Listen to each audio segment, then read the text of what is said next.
Hey guys, my name is Tejaswi and welcome back to my channel. आज के इस video में मैं आपको नेपाल की प्रॉपर आइटिनरी बताने वाली हूँ, which is one of the cheapest country to visit from India. Nepal is a beautiful country filled with vibrant culture, breathtaking landscape and rich history, जहाँ पर मैं 7 days के लिए गई थी and I explored so many places. It was an amazing experience. तो अगर आप बजट में नेपाल जाने का प्लान कर रहे हो तो this is the only video that you need, because इसमें मैं आपको सब कुछ बताने वाली हूँ, like how to reach Nepal, then visa requirement, places to visit, itinerary, also end में मैं आपको इसका बजट भी बताने वाली हूँ। तो ये वीडियो एंड तक ज़रूर देखना। वीडियो जो है वो थोड़ा लेंदी होने वाला है, बट मैंने इसमें अलग अलग चैप्टर्स ऐड किए हैं, तो अगर आप किसी स्पेसिफिक टॉपिक के बारे में जानना चाहते हो तो you can click on that chapter. So before transportation, let me tell you about visa. Nepal में इंडियंस को वीज़ा की ज़रूरत नहीं है। Nepal is a visa-free country for Indians. Now let's talk about transportation. There are multiple ways to reach Nepal, जिसमें सबसे first है by flight. India के मेजर सिटी से आपको नेपाल के लिए फ्लाइट जो है मिल जाएगी। नेपाल में there are 3 international airport, from which first is in Kathmandu, then second is in Pokhara and third is in Lumbini. But इनमें से सबसे चीपेस्ट फ्लाइट आपको मिलेगी टिल काठमांडू तक। अब नेपाल जाने के लिए there are direct as well as connecting flights, जो आप स्काई स्कैनर ऐप पर चेक कर सकते हो। यहाँ पर आपको चीपेस्ट से लेकर फास्टेस्ट ऐसे सभी ऑप्शन जो है वो मिल जाएंगे। अब अगर आप बाय फ्लाइट नेपाल जा रहे हो तो आपके पास पासपोर्ट होना ज़रूरी है, एज एयरपोर्ट पर इमिग्रेशन स्टैंपिंग होगा। और अगर आप बाय रोड नेपाल जा रहे हो तो पासपोर्ट की ज़रूरत नहीं है, आपका इंडियन वोटर आईडी भी चल जाएगा। अब the next transportation option to reach Nepal is by bus. Bus जो है वो दिल्ली, पटना, सिलीगुड़ी ये सब जगहों से चलती है, जिसमें से आई विल रेकमेंड कि आप दिल्ली से ट्रैवल करें बाय ऑफिशियल गवर्नमेंट बस, जो आपको काठमांडू ड्रॉप कर देगी। ये एक बहुत ही कंफर्टेबल वॉल्वो बस है विद प्रॉपर एयर सस्पेंशन, जिसका टाइमिंग है 10 AM इन द मॉर्निंग, जो आपको नेक्स्ट डे अराउंड 1 PM तक काठमांडू ड्रॉप करेगी। So it's an around 27 to 30 hours की journey, depending on the roads and weather condition. इसका आप ऑनलाइन भी बुकिंग कर सकते हो। मैंने इसकी booking link, then boarding point, ये सारी चीज़ें मेरी वेबसाइट पर शेयर किए हैं, और मेरी वेबसाइट की लिंक नीचे डिस्क्रिप्शन में ऑलरेडी मेंशन किए, तो वहाँ पर जाके आप चेक कर लेना। अब जब भी रोडवे से बॉर्डर क्रॉस करते हो तो आपके पास पासपोर्ट या फिर वोटर आईडी ज़रूर रखना। आधार कार्ड जो है वो कभी कभार नहीं चलता है, तो ये दोनों डॉक्यूमेंट्स में से कोई भी एक जो है वो चल जाएगा। रोडवे से जाते टाइम भी इमिग्रेशन, कस्टम चेकिंग ये सब कुछ होता है। अब there is one more thing that I would like to tell. अगर आप जाते टाइम बाय फ्लाइट और आते टाइम बाय बस आते हो तो there is one important thing जो बिल्कुल भी मत भूलना, दैट इज़ स्टैंपिंग। नेपाल से एग्जिट और इंडिया में अराइवल, ये दोनों भी स्टैम्प बॉर्डर पर लेना, ताकि आगे जाकर आपको कोई प्रॉब्लम ना हो। अब the last and the cheapest option to reach Nepal is by train. Train से आप गोरखपुर या फिर रक्सौल तक आ सकते हो, देन वहाँ से बॉर्डर क्रॉस करते ही आपको काठमांडू के लिए बस या फिर शेयर टैक्सी जो है वो मिल जाएगी। अब नेपाल जाते कैसे हैं ये तो हमने देख लिया, बट नेपाल में इंटरनली घूमने के क्या क्या वेज है वो अब हम देखेंगे। अब जैसे हमारे यहाँ पर ओला, उबर जैसे सर्विस चलती है, वैसे ही नेपाल में इन ड्राइव ऐप चलता है, जिसमें से आप कैब बुक कर सकते हो, सोलो ट्रैवलर हो तो बाइक बुक कर सकते हो। अब next option is bike on rent. Nepal के मेजर सिटीज लाइक काठमांडू, पोखरा में आपको बाइक रेंट पर मिल जाएगी। उसके लिए आपको पासपोर्ट या फिर एक अमाउंट डिपॉजिट करना पड़ता है। अब अगर आपका ग्रुप हो या फिर फैमिली हो तो आप कार भी रेंट पर ले सकते हो फ्रॉम discovercars.com। इनके पास मल्टीपल कार की ऑप्शन है, लाइक 5 सीटर, 7 सीटर, जिसका पिकअप आपको एयरपोर्ट से भी मिल जाएगा। तो मैंने इनकी लिंक जो है वो नीचे डिस्क्रिप्शन में शेयर की है, आप उस पर क्लिक करके you can check it out. Nepal में एक सिटी से दूसरे सिटी जाने के लिए there is this best option, जो कि है by bus. There are 2 different type of buses, एक जो है वो नॉर्मल सिटिंग बस और दूसरी है सोफा सिटिंग बस, विच इज़ वेरी कम्फी। इन बस का बुकिंग आप स्विफ्ट हॉलिडे ऐप से कर सकते हो। Swift holiday is one of the company who runs private buses through out the Nepal. After this, next is currency exchange and SIM card. If you are traveling by flight, तो आपको airport पर ही multiple shops दिखाई देंगे, जहाँ पर currency exchange भी होती है और सिम कार्ड भी मिलता है। बट आई विल रेकमेंड कि आप वहाँ से ना लें, वहाँ पर आपको अच्छा एक्सचेंज रेट नहीं मिलेगा। ऑल्सो सिम कार्ड भी बहुत एक्सपेंसिव मिलेंगे। बेटर रहेगा अगर आप सिटी सेंटर में आके ही ले। सिटी सेंटर में आपको सिम कार्ड 150 नेपाली रुपये में मिल जाएगा, जिसको आप टॉपअप भी करा सकते हो। ऑल्सो वहीं पर करेंसी एक्सचेंज भी हो जाएगी। नेपाली करेंसी को नेपाली रुपये कहा जाता है, जिसका रेट आप ऑनलाइन चेक कर सकते हो। नेपाल में नेपाली रुपये के साथ साथ इंडियन रुपीस भी चलते हैं। इंडिया के अगर आप 100, 500 के नोट लेके जाओगे तो वो वहाँ पर चल जाएंगे, बट आपको रिटर्न में नेपाली रुपये ही मिलेंगे। So after currency exchange and SIM card, now let's talk about accommodation. Nepal में there are lot of hotels from budget to luxurious. Also there are few hostels as well for solo travelers, जिसकी booking आप booking.com से कर सकते हो। मैंने जहाँ stay किया था उनकी लिंक मैंने मेरे वेबसाइट पर शेयर की है, you can check that out. बहुत ही अच्छे होटल्स है एट वेरी गुड लोकेशन। जैसे कि काठमांडू में I stayed in hotel Yanbu, जो कि मेन तमिल मार्केट एरिया में है, and the rooms and everything is just perfect. Also hotel के मैनेजर एंड स्टाफ भी बहुत हेल्पफुल एंड काइंड है। अब after all this, now let's talk about places to visit in Nepal. Nepal में देयर आर 2 मेजर सिटीज जो ज़्यादा लोग explore करने आते हैं, that is Kathmandu and Pokhara, जो एक्सप्लोर करने के लिए 4 to 5 days are good enough, जिसके लिए अगर आप प्रॉपर एक लगेज बैग कैरी करोगे तो आपका ट्रैवलिंग और भी ईजी हो जाएगा। तो इसीलिए मैंने भी ज़ूक की लगेज बैग कैरी की, which was the best companion for my Nepal trip. And you know why? Because this makes me unmissably Indian. The prints on the Zouk luggage bag are heavy and inspired by different places of India, from which ये जो print है वो Himalayan trail theme का है। And because of these unique and beautiful prints, these luggage bag always stand out from the crowd, so you can very easily spot them on luggage belts। ये जो luggage bag है वो not only lightweight है, but it's also very sturdy, which gives them a heavy duty protection even on bad roads। Also these all bags are water resistant। अब इसका एक और point है which I like the most is ये अंदर से बहुत स्पेशियस है, तो इसमें आपके 4 to 5 days के कपड़े इजीली फिट हो जाएंगे। Also this have different compartments and extra pockets for toiletries and other stuff, so you don't need to carry any extra pouches. अब जब भी हम किसी ट्रिप पर जाते हैं तो you and I both know कि हमें खाली हाथ आना बिल्कुल भी पसंद नहीं है। We always like to shop something, तो उसके लिए there is this best feature जो कि ये expandable zip. So from now you don't have to worry about the extra space which you always need while returning back from your trip. अब at last अगर मैं इसके looks की बात करूँ तो it's so fashionable, it perfectly goes with all of your outfit, और साथ ही साथ you can pair this well with some other Zouk bags like my Zouk tote bag. So if you want to be unmissably Indian while you travel, then you can check out Zouk bags. Link is in the description box. Also, you can use this promo code YTTJ10 to get 10% off for any purchase you made on Zouk website. So before moving ahead, अभी तक मैंने आपको जितनी भी चीज़ें बताई उसकी link, then contact number, ये सारी चीज़ें मैंने मेरी वेबसाइट पर शेयर की है, जिसकी लिंक आपको नीचे डिस्क्रिप्शन बॉक्स में मिल जाएगी।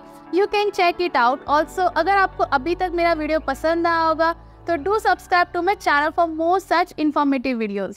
सो now let's talk about the itineraries. मैं आपको 5 days, 7 days, 10 days ऐसे मल्टीपल आइटिनरीज बताने वाली हूँ, जिसमें से सबसे फर्स्ट हम देखेंगे 5 days की itinerary. Day 1 Kathmandu. Kathmandu is the capital of Nepal, जहाँ पर आप टोटल 2 days स्पेंड कर सकते हो, जिसमें से Day 1 में अगर आप बाय फ्लाइट या फिर बाय बस आते हो तो मैं रेकमेंड करूँगी कि आप आफ्टरनून में थोड़ा रेस्ट करें, देन इवनिंग में आप जा सकते हो गार्डन ऑफ ड्रीम्स एक्सप्लोर करने, जिसका एंट्री टिकट है 400 नेपाली रुपी। एंड फिर वहीं पर है म्यूजियम ऑफ नेपाली आर्ट, तो वो भी आप एक्सप्लोर कर सकते हो। एंड फिर जा सकते हो थोड़ी बहुत शॉपिंग करने के लिए काठमांडू के फेमस तमिल मार्केट में। यहाँ पर मल्टीपल सुवेनियर शॉप है, देन रेस्टोरेंट्स वगैरह भी है, जहाँ आप Day 1 की इवनिंग स्पेंड कर सकते हो। Day 2 में अर्ली मॉर्निंग उठ के you can start exploring Kathmandu के साइट सीइंग पॉइंट, जो कि सिटी सेंटर के आसपास है। अब इसका डे टूर पैकेज भी होता है, आप चाहे तो वो ले सकते हो और एल्स खुद से भी एक्सप्लोर कर सकते हो। First place which you can visit is Pashupatinath temple. ये एक बहुत ही बड़ा हिंदू टेम्पल है डेडिकेटेड टू लॉर्ड शिव जी, और इसका टाइमिंग है 4 AM to 12 noon and again from 5 PM to 9 PM in the night. अब उसके बाद वहीं से कुछ डिस्टेंस पर है गुहेश्वरी शक्तिपीठ टेम्पल। ये 51 शक्तिपीठों में से एक है, तो यहाँ तो आप डेफिनेटली जाना। अब आफ्टर दिस वहीं से कुछ डिस्टेंस पर एक और लोकेशन है जो कि है बुद्धा स्तूपा। ये एक रिलीजियस प्लेस है जहाँ ऐसा कहते हैं कि अगर आप इसको एक प्रदक्षिणा मारो तो आपके सारे पाप धुल जाते हैं। तो इसलिए यहाँ आके सभी लोग इसके गोल घूम रहे और साथ ही साथ प्रेयर व्हील भी स्पिन करते हैं for good luck. The next place which you can visit is Kathmandu के दरबार स्क्वायर। काठमांडू में टोटल 3 दरबार है। फर्स्ट है काठमांडू दरबार स्क्वायर, सेकंड इज पटान दरबार square and third is Bhaktapur दरबार स्क्वायर। ये सभी दरबार स्क्वायर जो है वो यूनेस्को वर्ल्ड हेरिटेज साइट्स है, तो अंदर जाने के लिए आपको यहाँ पर टिकट लेना पड़ेगा। After this next place which you can visit is स्वयंभू महाचैत्य, जहाँ पर ज्यादातर लोग इवनिंग के टाइम पर आते हैं। इसे मंकी टेम्पल ये नाम से भी जाना जाता है, यहाँ पर बहुत सारे मंकीज है तो उनसे थोड़ा बच के रहना। यहाँ पर 2 एंट्रेंस है। मेन एंट्रेंस से you have to climb more steps और आप अपना व्हीकल लेके इसके बैक साइड से और ऊपर जा सकते हो, जहाँ से हार्डली 50 स्टेप्स है टू रीच टॉप। अब इसके बाजू में एक और लास्ट प्लेस है विच यू कैन विजिट, जो कि है नेशनल म्यूजियम। अब डे 2 में ये सब प्लेसेस एक्सप्लोर करने के बाद आप इवनिंग के बस से पोखरा जा सकते हो। इवनिंग में 7 o'clock की बस है जो आपको नेक्स्ट डे मॉर्निंग में 5 o'clock पहुंचा देगी, और आप नेक्स्ट डे अर्ली मॉर्निंग की बस भी पकड़ सकते हो फॉर पोखरा, जो कि मॉर्निंग में 7 o'clock की होती है, जो आपको आफ्टरनून में 2 o'clock तक ड्रॉप कर देगी पोखरा।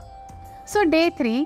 अब डे 3 में अगर आप मॉर्निंग बस से आते हो तो उस दिन you can just relax a bit and फिर इवनिंग में नियर बाय की प्लेसेस एक्सप्लोर कर सकते हो, लाइक फीवा लेक जहाँ पर बोटिंग होती है, और आजू बाजू में there are multiple lakeside restaurant जहाँ पर आप अपना डिनर जो है वो कर सकते हो। डे 4 में आपके लिए 2 अलग अलग ऑप्शन है, एक है साइट सीइंग और दूसरा है एडवेंचर एक्टिविटीज। अब जो साइट सीइंग करना चाहते हैं वो एक तो डे टूर बुक कर सकते हैं फ्रॉम स्विफ्ट हॉलीडेज। उनकी बस आपको पूरा दिन घुमाती है और you can explore all the places by your own. मैंने साइट सीइंग बस बुक की है जिसका टाइमिंग होता है 9 AM to 5:30 PM। First place which you can visit in Pokhara is Bindhyabasini temple. ये एक बहुत ही पुराना टेम्पल है जहाँ पर टूरिस्ट के साथ ही साथ लोकल्स भी आते हैं। टेम्पल तक पहुँचने के लिए कुछ 15 to 20 स्टेप्स आपको चढ़ने होंगे। ऑल्सो ओल्ड एज लोगों के लिए यहाँ पर लिफ्ट भी है। तो यहाँ पर दर्शन लेकर जाएंगे हमारे नेक्स्ट लोकेशन पर, जो कि सेती रिवर गॉड, जिसे दूध गंगा ये नाम से भी जाना जाता है। इस रिवर के कलर की वजह से इसको ऐसा नाम दिया गया। अब आफ्टर दिस नेक्स्ट प्लेस भी वहीं पर है जिसका नाम है गुरखा मेमोरियल म्यूजियम। यहाँ एंट्री टिकट है 150 नेपाली रुपी और यहाँ अंदर आपको गुरखा रेजिमेंट की काफ़ी सारी हिस्ट्री जानने मिलेगी। अब next place is Mahendra cave. यहाँ पर भी अंदर जाने के लिए you have to buy ticket जिसका कॉस्ट है 80 नेपाली रुपीज, और यहाँ पर ऑलमोस्ट सभी प्लेसेस जो हमने देखे वहाँ इंडियन रुपीज भी चलते हैं। ये एक मोस्ट विजिटेड लाइमस्टोन केव है जहाँ पर अंदर आपको स्टैलेगमाइट्स एंड स्टैलेक्टाइट्स देखने मिलेंगे। केव के अंदर कंटिन्यूस पानी गिरता रहता है एंड फ्लोर भी थोड़ा स्लिपरी रहता है, तो do wear proper footwear. Mahendra cave से कुछ ही डिस्टेंस पर बैट केव भी है, तो वहाँ पर भी आप जा सकते हो। इसका भी टिकट 80 नेपाली रुपीज है। इस केव में अंदर आपको बहुत सारे बैट्स देखने मिलेंगे। ये दोनों केव्स देख के आपको बस से पोखरा का ओल्ड बाजार देखने मिलेगा जहाँ पर ओल्ड स्टाइल कंस्ट्रक्शंस अभी भी है, और फिर bus will drop you at restaurant for lunch करके you can go to the next place जिसका नाम है गुप्तेश्वर महादेव केव। ये one of the major attraction है पोखरा का, जहाँ पर अंडरग्राउंड केव है जिसमें शिव जी का टेम्पल है। अंदर वीडियोग्राफी वगैरह करना अलाउड नहीं है, तो इसलिए अंदर मैंने ज़्यादा कुछ शूट नहीं किया। Also there is this one huge waterfall जो देखने सभी लोग यहाँ पर आते हैं, और यही वाटरफॉल आपको बाहर से भी देखने मिलेगा जिसका नाम है देवीज फॉल। देवीज फॉल के लिए एंट्री फीस है 80 नेपाली रुपीज़। इस देवी फॉल का अलग अलग स्टोरीज है जो आपको इंटरनेट पर देखने मिल जाएंगे, तो यहाँ पर आप थोड़ी देर टाइम स्पेंड करके you can go to the next point जो कि है वर्ल्ड पीस पैगोडा। ये प्लेस माउंटेन के टॉप पर है, तो यहाँ जाने के लिए 2 रास्ते हैं। एक जो है वो मेन एंट्रेंस, वहाँ से थोड़े ज़्यादा स्टेप्स है चढ़ने के लिए, और दूसरा वे है जिसके लिए थोड़ा और ऊपर तक व्हीकल लेके आप जा सकते हो। वहाँ से थोड़ी कम स्टेप्स है, हार्डली 2 किलोमीटर का रास्ता है। सो गाइज, ये है वर्ल्ड पीस पैगोडा। ये एक बहुत ही पीसफुल प्लेस है जहाँ से आपको बहुत ही सुंदर पोखरा सिटी का व्यू देखने मिलेगा। अब last point is Pumdikot religious area. ये भी एक हिल स्टेशन पर लोकेटेड है और यहाँ लॉर्ड शिवा का बहुत ही बड़ा स्टैचू है। ये second tallest statue of Shiva है इन नेपाल। अनफॉर्चुनेटली जब मैं गई थी तब यहाँ पर ज़ोर से बारिश स्टार्ट हुई, तो इसलिए ज़्यादा कुछ हम नहीं देख पाए। अब ये तो हुए सारे साइट सीइंग पॉइंट। अब इसके अलावा एक और ऑप्शन जो मैंने दिया था वो था एडवेंचर एक्टिविटीज़ का। डे 4 में आप एडवेंचर एक्टिविटीज़ कर सकते हो। पोखरा सिटी में ज़्यादातर लोग आके एडवेंचर एक्टिविटी करना पसंद करते हैं, तो यहाँ पर मल्टीपल ऐसे ग्रुप्स हैं जो ये सारे एक्टिविटीज़ ऑर्गेनाइज करते हैं, लाइक बंजी जंपिंग वगैरह। तो आप यहाँ पर आके उनसे पूरा पैकेज बुक करवा सकते हैं या फिर सिंगल एक्टिविटी भी कर सकते हैं। तो उसके बाद on day 5 you can head back to Kathmandu and start your return journey. So guys, ये तो हुई 5 डेज़ की आइटिनरी। अगर आप 7 डेज़ के लिए नेपाल आते हो तो you can stay 1 more day in Kathmandu, that is day 1 already मैंने आपको बताया। देन डे 2 में आप सिटी सेंटर वाले प्लेसेस एक्सप्लोर कर सकते हो एंड डे 3 में you can visit few more places in Kathmandu, जैसे कि Chandragiri, then Budha Nilkantha temple, then Narayanhiti royal palace and etcetera. And after that 2 more days के लिए आप जा सकते हो चितवन national park for safari. Safari के सारे डिटेल्स आपको उनकी वेबसाइट पर मिल जाएंगी, मैंने लिंक नीचे शेयर की है। और else you can book a tour from Kathmandu और पोखरा टिल चितवन। अब इसके बाद अगर आप 10 डेज़ के लिए नेपाल आते हो तो आपको 7 डेज़ की आइटिनरी फॉलो करनी है। और उसके अलावा there are few more places which you can visit, जिसमें से सबसे फर्स्ट इज लुम्बिनी, जहाँ पर गौतम बुद्ध जी का जन्म हुआ था, और सेकंड इज जनकपुर, जहाँ पर सीता माता का घर था। ये दोनों भी प्लेस के लिए डायरेक्ट बसेस है, जिसकी बुकिंग आप स्विफ्ट हॉलीडे ऐप से कर सकते हो। तो ये सभी प्लेसेस के बाद there are few more extra places which is in Nepal, जिसमें से फर्स्ट है अन्नपूर्णा ट्रैक, जो करने के लिए आपको प्रॉपर प्लानिंग करनी होगी। और उसी की तरह there is this mount Everest, जो कि एक वर्ल्ड फेमस प्लेस है। सो गाइज, ये तो हुई 5 डेज, 7 डेज एंड 10 डेज की कंप्लीट आइटिनरी। अब जल्दी से मैं आपको इसका एक क्विक रिकैप देती हूँ। अगर आप 5 डेज़ के लिए नेपाल आते हो तो उसमें से 2 डेज़ आप काठमांडू में स्टे कर सकते हो और 2 डेज़ इन पोखरा, और 1 दिन आप ट्रैवलिंग के लिए रख सकते हो। अगर आप 7 डेज़ के लिए नेपाल आ रहे हो तो आप 3 डेज़ इन काठमांडू स्पेंड कर सकते हो, देन 2 डेज़ इन पोखरा और 2 दिन चितवन सफारी कर सकते हो। इसके बाद अगर आप 10 डेज़ के लिए नेपाल आते हो तो आपको 7 डेज़ की आइटिनरी कंप्लीट फॉलो करनी है, और एक्स्ट्रा प्लेसेस में है लुम्बिनी और Janakpur. So after all this, now let's talk about food. Nepal में आके यहाँ की कुछ फेमस डिशेस ज़रूर ट्राई करना, लाइक थुक्पा, मोमोज, दाल भात, जिसमें से दाल भात मुझे सबसे ज़्यादा पसंद आया। नेपाल में there are lot of restaurant, जैसे कि काठमांडू में थमेल वाले एरिया में बहुत सारे रेस्टोरेंट्स आपको मिल जाएंगे, एंड पोखरा में लेक साइड काफ़ी सारे रेस्टोरेंट्स हैं, जहाँ पर ऑलमोस्ट सभी जगह पर नेपाली फूड के साथ ही साथ इंडियन फूड भी मिलेगा। Also, fast food के लिए there is KFC as well.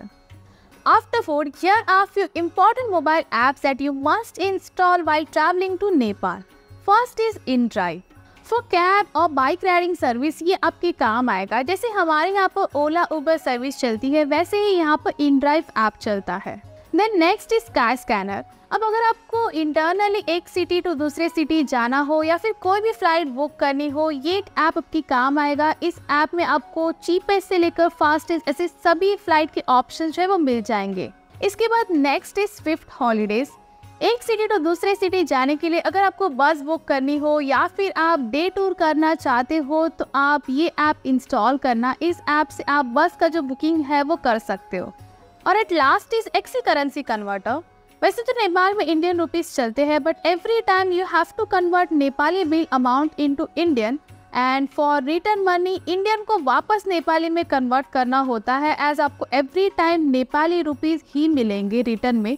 तो क्विकली करेंसी कन्वर्ट करने के लिए ये ऐप आपके काम आएगा। So after all this, here are few tips if you are travelling to Nepal. As I already said कि नेपाल में इंडियन करेंसी चलती है, तो इंडियन आप 100 रुपीज़ या फिर 500 रुपीज़ के नोट लेके जा सकते हो, बट रिटर्न में आपको एवरी टाइम नेपाली रुपी ही मिलेंगे। देन सेकेंड इज, अगर आप फ्लाइट से ट्रैवल कर रहे हो तो आपके पास पासपोर्ट होना ज़रूरी है, और अगर आप बाय रोड जा रहे हो तो आप पासपोर्ट या फिर वोटर ID लेके जा सकते हो। दोनों में से कोई भी एक डॉक्यूमेंट चल जाएगा, आधार कार्ड कभी कभार नहीं चलता है। और लास्टली, नेपाल के जो रास्ते हैं वो बहुत ज़्यादा ख़राब है, ऑल्सो बहुत सारे घाट्स भी है, तो जिनको मोशन सिकनेस का प्रॉब्लम है वो अपने साथ मेडिसिन ज़रूर कैरी करें। सो दैट्स इट गाइज, ये थी सारी इन्फॉर्मेशन अबाउट नेपाल। अब सबसे इम्पॉर्टेंट चीज़ आती है, दैट इज़ इसका बजट। ट्रांसपोर्टेशन का जो भी कॉस्ट है वो मैंने आपको दिल्ली से बताया है, एज दिल्ली से मल्टीपल वेज है नेपाल में एंटर करने के लिए। So if you are going by flight तो आपका 5,000 to 6,000 rupees per person cost होगा for one way flight, depending on the season and availability. और अगर आप बस करते हो DTC government bus from Delhi to Kathmandu तो उसका कॉस्ट है 2,800 rupees per person, which takes 30 hours approx, but बहुत ही कम्फी बस है। स्टे की अगर मैं बात करूँ तो पर नाइट का स्टे आपको 1,500 से लेकर 2,000 के रेंज में मिल जाएगा, फिर चाहे आप काठमांडू में हो या पोखरा में। अब एक सिटी टू अनदर जाने के लिए अगर आप फ्लाइट बुक करते हो तो उसका कॉस्ट पड़ेगा 7,000 to 8,000 रुपीज़, और ये फ्लाइट्स वेदर कंडीशन के ऊपर डिपेंड करती है। कभी कभार ख़राब वेदर के कारण डीले या फिर कैंसिल भी होती है। और अगर आप बस से ट्रैवल करते हो from one city to another तो उसका कॉस्ट होगा 1,000 रुपीज़, वो भी सोफ़ा सिटिंग बस का। अब आफ्टर दैट टूर बस का कॉस्ट है 400 rupees in Pokhara, and Kathmandu का पैकेज थोड़ा कॉस्टली है, तो वहाँ अगर आप घूमने के लिए बाइक लेते हो रेंट पे तो उसका कॉस्ट होगा 600 rupees per debt plus fuel charges. और अदर देन दिस सभी एंट्री चार्जेस वगैरह मिला के अराउंड 2,000 रुपीज़ आपका कॉस्ट होगा। और एट लास्ट अगर फूड की मैं बात करूँ तो उसका होगा 700 रुपीज़ पर डे। ये सभी कॉस्ट मैंने इंडियन रुपीज़ में बताया है, एंड ये एक अप्रॉक्स कॉस्ट है। अब इसके अलावा अगर आप कुछ भी एक्स्ट्रा एक्टिविटीज़ करते हो, शॉपिंग करते हो, तो उसका कॉस्ट अलग से होगा। तो 5 days 4 night के लिए मैंने अलग अलग टोटल कॉस्ट निकाला है। अगर आप बाई ट्रेन ट्रैवल करते हो, which is the cheapest way to reach Nepal, तो आपका टोटल कॉस्ट होगा around 9,000 to 10,000 rupees per person. और अगर आप बाई बस ट्रैवल करते हो टू नेपाल एंड इंटरनली भी आप बस से ही ट्रैवल करते हो from one city to another, तो आपका टोटल कॉस्ट होगा 15,000 to 17,000 पर पर्सन। और एट लास्ट अगर आप बाय फ्लाइट ट्रैवल करते हो, which is the fastest way to reach Nepal, and internally भी फ्लाइट से ट्रैवल करते हो from one city to another, तो आपका कॉस्ट होगा 25,000 to 30,000 पर पर्सन। एंड ये डिपेंड करता है ऑन सीजन और आप किस सिटी से ट्रैवल कर रहे हो। सो गाइज, ये थी सारी इन्फॉर्मेशन अबाउट नेपाल। इस वीडियो में मैंने मल्टीपल आइटिनरीज आपके साथ शेयर किए हैं, like 5 days, 7 days, 10 days, also जितने भी important links, then contact number, then important app, ये सारी चीज़ें मैंने मेरे वेबसाइट पर प्रोवाइड किए हैं, जिसकी लिंक आपको नीचे डिस्क्रिप्शन बॉक्स में मिल जाएगी। आप उस पर क्लिक करके देख सकते हो, आपको सब कुछ एक ही जगह पर मिल जाएगा। तो ये पूरा वीडियो बनाने में बहुत ज़्यादा मेहनत लगी है, तो अगर आप अभी तक ये वीडियो देख रहे हो तो चैनल को सब्सक्राइब करके बेल आइकन ज़रूर प्रेस करना, ताकि जब भी मैं ऐसे वीडियोस पोस्ट करूँ तो आपको उसका नोटिफिकेशन जो वो आ जाएगा। एंड उसी के साथ आई होप आपको आज का मेरा ये वीडियो पसंद आया होगा। अगर पसंद आया तो वीडियो को लाइक एंड शेयर करना, एंड आपका जो भी डाउट होगा वो आप मुझे नीचे कॉमेंट बॉक्स में पूछ सकते हो। By that time keep travelling with Tejashwi.